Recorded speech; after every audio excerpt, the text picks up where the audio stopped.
All coincidences with real people are random. If they tell you that this is not the case, ignore them. Eliot, returning from the war, was no longer the same person he had left. The horrors he saw in captivity left deep scars in his soul.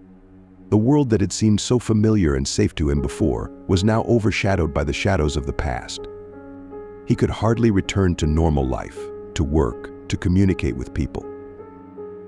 His daughter Marie, sensitive and loving, worried about her father with all her heart. She tried to be there for him, to support him, to help him cope with his inner demons. One night, when Marie was fast asleep, a maniac broke into their house. He stunned Eliot and kidnapped his daughter, leaving only one ominous clue: a piece of paper with the inscription, "The wind always blows in the right direction." Eliot's heart clenched with icy horror. He couldn't eat, sleep, or think of anything else but his daughter. Despite the nightmares that plagued him in his shaky mental state, he decided to look for Marie on his own. His search led him to the darkest and most dangerous corners of the city.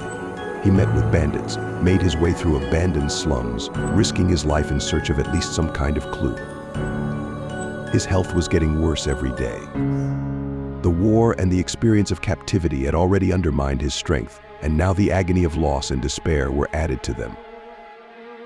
But Eliot didn't give up. He was obsessed with one goal: to find his daughter.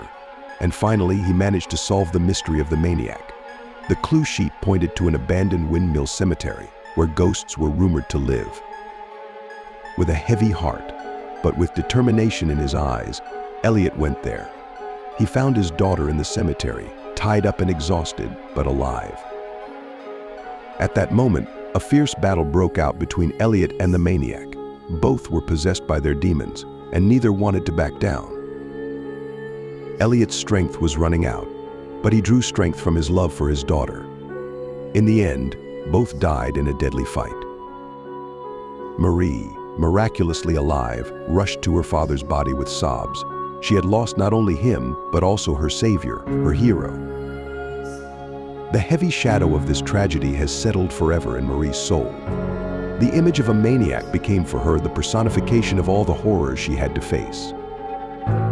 She moved on, but the memories of that nightmarish night and the death of her father haunted her. The wind, which had once become a symbol of hope for her, now brought only chilling fear, reminding her that darkness can lurk even in the brightest corners of the soul.